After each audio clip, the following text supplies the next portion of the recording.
কারণ আমাদের মধ্যে এখন ইসলামের বিপক্ষে চক্রান্ত চলছে দুভাবে। কাফের মুশরিক বেঈমানরা করতেছে নিজের রূপে, আর মুনাফিকরা করতেছে ভিন্ন রূপে। শত্রু আমাদের ঘরেও, শত্রু আমাদের বাইরে। কাফের মুশরিক বেঈমান রামবাব নাস্তিক তারা তো করতেছে প্রকাশ্যে, আর আমাদের মধ্যে আবার মুনাফিক লেবাস ঠিক ন্যাক সুরতের ভ্যাগধারী কিছু ভণ্ড পীর, ভণ্ড বক্তা, কিছু ভণ্ড স্কলার মধুর সাথে বিষ মিশায়া আমার দেশের যুব সমাজ ইসলাম থেকে বিচ্যুত করে দিচ্ছে। তাকে আপনারা টের পান? বলুন। এদের মূল শিকার হচ্ছে যুব সমাজ। কারণ একটি জাতির মূল চালিকা শক্তি হচ্ছে যুবকরা। কারা? এই জন্য তাদের টার্গেট হচ্ছে যুব সমাজ। তাদেরকে বিভিন্নভাবে বিভ্রান্ত করার চেষ্টা তারা করে যাচ্ছে। সুরত পাল্টে, সুরত পাল্টে। আর যতগুলো বাতিল ফেরকা আছে নেক সুরতের ভ্যাগদারি, তাদের সকল প্রচার প্রচারণার মূল হচ্ছে মানুষদের অন্তর সমূহ থেকে আল্লাহর হাবিবের আজমতকে বের করে দেওয়া। এটা হচ্ছে তাদের মূল মিশন। বুঝেন নাই? যেমন মৌলবী কিছু আছে, পড়া নাই, লেখা নাই, মুখস্থ ওয়াজ, মিলাদ কিয়াম বেদাত। তা আপনারা যুবকরাই মৌলবীর কথা শুনবেন কেন? এই ধরনের মৌলবীর কথা আরব থেকে কোনো মুফতি যদি বলে মিলাদ কিয়াম বেদাত, আমাদের দুঃখ লাগে না। আহলে আরব সব কিছুকেই বেদাত বলে। কি বলে? আহলে আরব তারা তিন যুগে যা ছিল না সবকিছুকে কি বলে? এটা হচ্ছে আরবের শেখদের ফতোয়া। কিছু ছাড়া অধিকাংশই তিন যুগে যা ছিল না সেটাকে তারা বেদাত হিসেবে গ্রহণ করে না। যেমন সৌদি আরবের কোথাও মাঠে মাহফিল হয় না, তাফসিরুল কোরআন নামে কোনো মাহফিল মাঠে ময়দানে হয় না। কারণ ওটাকে তারা মনে করে বিদআত, কারণ তিন যুগে ছিল না। তো সৌদি আরবে হয় প্রতিটা মসজিদে মুদারাসাতুল কোরআন। কি হয়? আরে বাবা কথা বলেন, দারসে কোরআন। একজন বসে কোরআন শরীফ খোলে, একজন পড়ে, আরেকজন শোনে, আরেকজন প্রশ্ন করে, আরেকজন উত্তর দেয়। এভাবে তারা কোরআন শিখে তারা মনে করে এর বাইরে যাওয়া বিদআত। বুঝলেন নাই? সৌদি আরবের কোথাও ইসালে সওয়াব নামে মাহফিল হয় না। এখন যে পীরেরা মিলাদ কিয়ামকে বেদাত বলে, তাদের কি বার্ষিক মাহফিল 3 দিন হয় না? এটাও আরবের মুফতিদের মতে কি বেদাত। কথা বুঝতেছেন? আপনারা দেখবেন এই দেশের কিছু পীর ইল্লাল্লাহ জিকির বের করছে। আল্লাহর হাবিবের জামানায়, সাহাবীদের জামানায়, তাবিনদের জামানায় 3 যুগে সম্মিলিতভাবে ইল্লাল্লাহ জিকির করার কোনো প্রমাণ নাই। যদি কোনো পীর বা মৌলবী প্রমাণ দিতে পারে, নগদ 10 লাখ টাকা তাকে দিব। আহলে আরবের মতে এটাও বেদাত। আমার দেশের মৌলবী আর পীরেরা সব বেদাতকে দাঁত দিয়া কামড়ায় ধরলো। বার্ষিক মাহফিল মেনে নিছে, কথা বলে না। তাফসীরুল কোরআন মাহফিল মেনে নিছে, ইসালে সওয়াব মাহফিল মেনে নিছে। শুধু মিলাদ কিয়ামের বিরোধিতা করার উদ্দেশ্য আমরা বুঝতে পারি দুশমনী বেদাতের সাথে না, রাসূলুল্লাহর সাথে। যুবকরা, এই ফটকা মৌলবীদের খপ্পরে পড়ে ঈমান নষ্ট করো না। এগুলো খ্রিস্টানদের এজেন্ট। আমি আমার এক প্রোগ্রামে বলেছি, বাংলাদেশের 4 শতাধিক মৌলবী মুফ ফাউন্ডেশনের সদস্য, খ্রিস্টানদের টাকা খায়। কত? এই মুফ ফাউন্ডেশনের সাথে যাদের সম্পর্ক, তারাই মিলাদ কিয়ামের বিরোধিতা ঢালাওভাবে করে। কারণ মিলাদ কিয়াম হলেই যুবকদের অন্তরে আল্লাহর হাবিবের আজমত সৃষ্টি হয়। এটা থেকে সুকৌশলে সরাবার জন্য বেদাতের ফতোয়া দিয়ে মানুষকে মিলাদ কিয়াম থেকে সরাচ্ছে। যদি বেদাতের বিরোধিতাই তাদের উদ্দেশ্য হতো, তাহলে প্রত্যেকটা বেদাতের বিরোধিতা করতো, কোনো বেদাত নিজেরা করতো না। কথা বুঝতে পারছেন?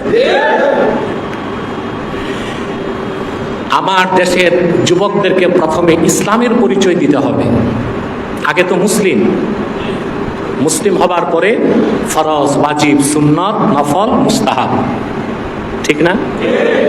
এখন নফল মুস্তাহাব নিয়ে ঝগড়া করছে যারা, তারা ইসলামের মৌলিক পরিচয়টাই জানলো না।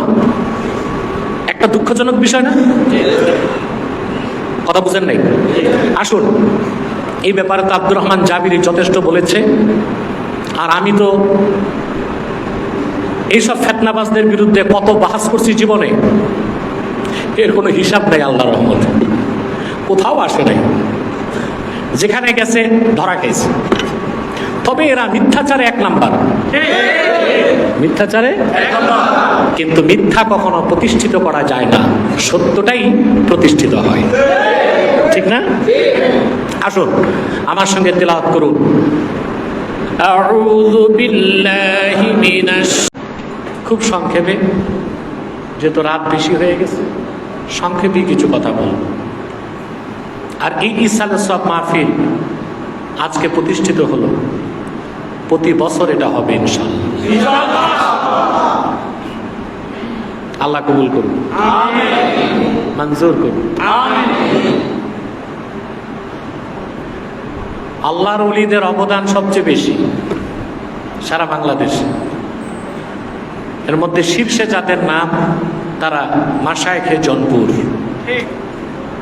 শুধু বাংলাদেশ না, বাংলাদেশ, আসাম, ত্রিপুরা, বিহার, এই গোটা অঞ্চলে কারামত আলী জনপুরি রহমতুল্লাহ ওনার বংশধরগণ দিন প্রচার করেছেন। এখন নয়, কারামত আলী রহমতুল্লাহ ইন্তেকালই করছেন 154 বছর হয়ে গেছে। উনি ইন্তেকাল করেছেন। এই দেশে যখন কোনো পীরের অস্তিত্ব ছিল না, কোনো মাদ্রাসা ছিল না, কোনো খানকা ছিল না, তখন শাহ কারামত আলী জনপুরি রহমতুল্লাহ এদেশের মানুষের ধুতি খুলে লুঙ্গি দিয়েছেন, মাথার টিকলি মুছে টুপি দিয়েছেন।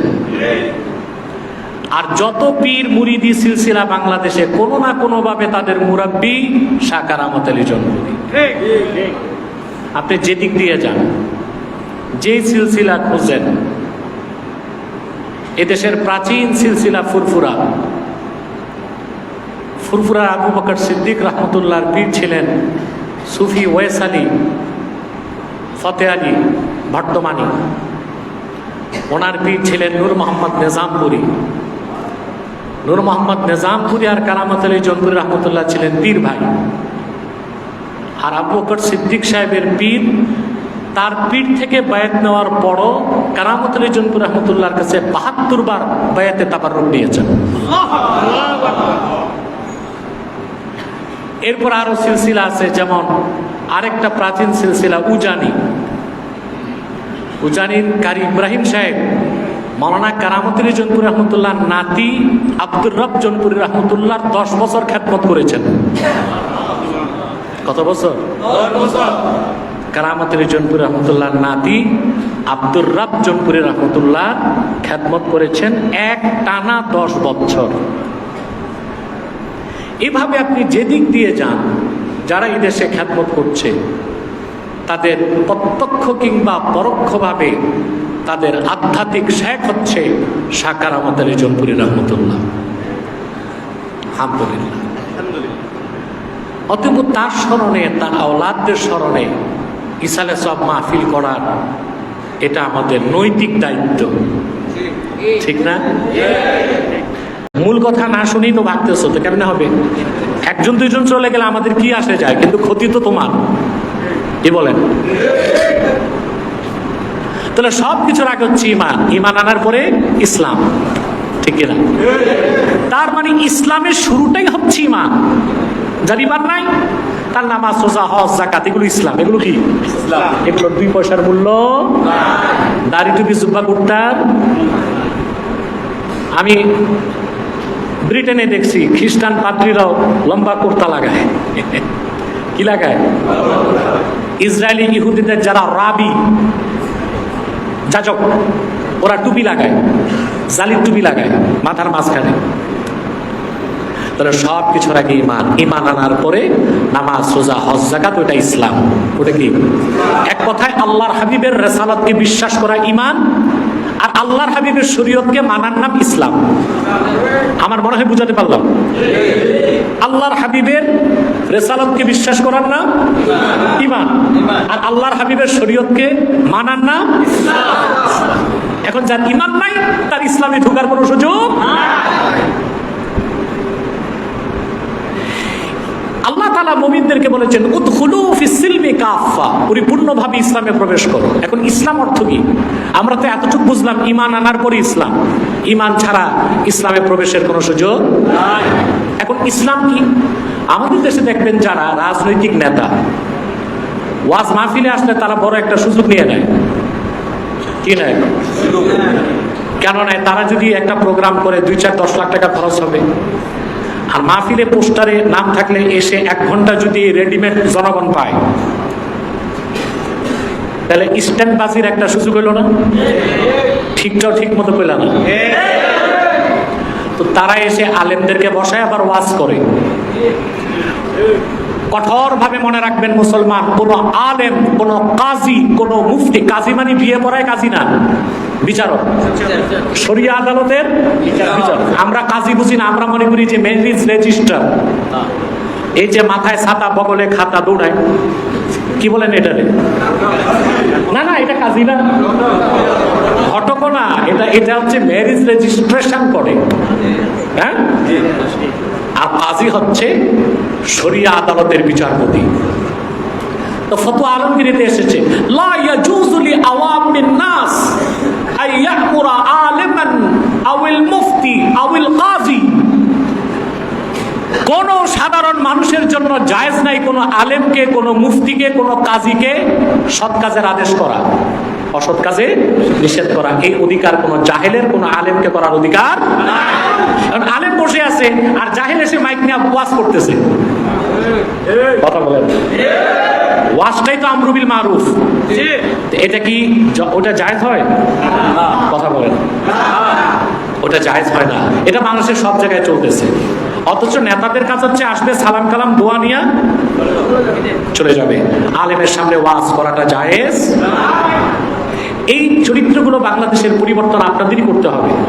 আমরা চাই রাজনৈতিক নেতারা আসুক, সালাম কালাম করুক, 2-4 মিনিট দোয়া চাক, এগুলো দরকার আছে। ওরা মাহফিলে আসতে আসতে হেদায়েত পাবে। কিন্তু কোন আলেমকে বসিয়ে রেখে ওয়াজ করা, এটা আওয়ামের জন্য জায়েজ। তো এইসব নেতারা স্টেজে গেলে বলে ইসলাম অর্থ শান্তি। কি বলে? আর স্টেজের বাইরে সমাজ ও রাষ্ট্রের যত অশান্তি তারাই করতেছে। মুখে বলতেছে ইসলাম অর্থ, আর বাইরের জগতে সব অশান্তির আগুনে কেরোসিন ঢালতেছে তারাই। ঠিক না? আসলে ইসলাম অর্থ কি শান্তি? হ্যাঁ, কোন অর্থে? ইমামে ফখরুদ্দিন রাজি তাফসীর কবীরের মধ্যে লেখেন ওয়া আসলুহু বিনাস সিলমি হুয়াল ইনকিয়াদুজ যাহির মা শারতে ইনকিয়াদিল বাতিন। সিলমুন শব্দ থেকে ইসলাম, ইসলাম অর্থ ঈমান আনার পরে আল্লাহ তার হাবিবের আনুগত্যকে বিনা প্রশ্নে মেনে নেবার নাম ইসলাম। আল্লাহর আনুগত্য পুরোটা মানতে হবে, এর নাম কি? ইসলাম।